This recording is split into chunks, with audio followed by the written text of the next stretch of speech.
अखन हम जा रहल छी लगमा गाँव, जतऽ संभवतः बिहार के सबसे पैघ यज्ञ, मिथिला के तो छैहे सबसे बड़का, बिहारों में भ सके सबसे पैघ यज्ञ भ रहल छै। देखियो एहि तरह के मंडप हम तो कहियो नहीं देखने छी और अहूँ सब नहीं देखने हेबै। टोटल 2100 पंडित जे छथिन से कऽ रहल छथिन एहि पर बैस कऽ। चलू देखबै छी ओहो।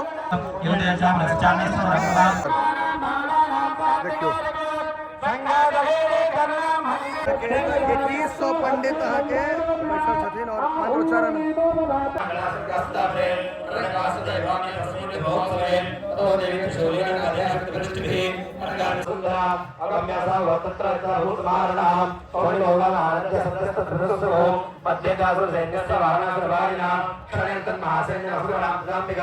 चीज देखबै छी। देखो नंबर लिखल छै 1500, मतलब एतऽ 1500 पुरि गेलखिन है। 2100 टोटल छथिन। ई चारू कात से परिक्रमा करबै छी और देखबै छी जे कि जबरदस्त भीड़ छै।